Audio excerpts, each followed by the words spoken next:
Hi friends, இப்போ நம்ம செய்ய போகிறது கத்திரிக்காய் கடையில். இது எல்லாத்துக்கும் செம்மையாக இருக்கும். இட்லி, டிஃபனு, ரைஸ் எல்லாத்துக்குமே செம்மையாக இருக்கும். இது எப்படி செய்யலான்னு பார்க்கலாம் வாங்க. ஃபஸ்ட்டு வந்து பருப்பு, தக்காளி, வெங்காயம், கத்திரிக்காய், மஞ்சத்தூள், பூண்டு இது எல்லாத்தையும் போட்டு நல்லா வாஷ் பண்ணிவிட்டு மஞ்சத்தூள் போட்டு தண்ணி ஊற்றி நல்லா வேக வச்சு எடுத்துக்கணும். அதை நல்லா கரைஞ்சிட்டு அதில் கொஞ்சம் புளி கரைசல் சேர்த்து நல்லா மிக்ஸ் பண்ணிவிட்டு அதில் கொஞ்சம் தேவைக்கேற்ப மிளகாத்தூள் சேர்த்து நல்லா மிக்ஸ் பண்ணிக்கணும். நல்லா மிக்ஸ் பண்ணுறப்பே தெரியும் அந்த கன்சிஸ்டன்சி. நம்மளுக்கு தேவைக்கேற்ற தண்ணி ஊற்றிக்கலாம், இல்லைன்னா அப்படியே வச்சு நல்லா மிக்ஸ் பண்ணிக்கலாம்.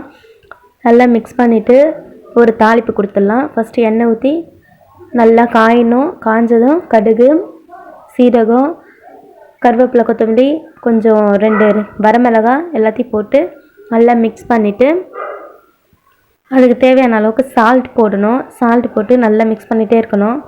அதுக்கப்புறம் அதுலேயே நம்ம எல்ஜி பெருங்காயத்தூள் போட்டு நல்லா மிக்ஸ் பண்ணிவிட்டு நம்ம கடைஞ்சி எடுத்து வச்சுருக்கிற அந்த பருப்பு மிக்சர் இருக்குல்ல, அதை எடுத்து நல்லா ஊற்றி நல்லா மிக்ஸ் பண்ணிகிட்டே இருக்கணும்.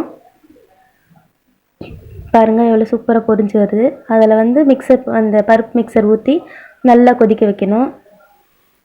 ஒரு 5 மினிட்ஸ் இல்லை 10 மினிட்ஸ் நல்லா கொதிக்கிற மாதிரி பண்ணிட்டோன்னா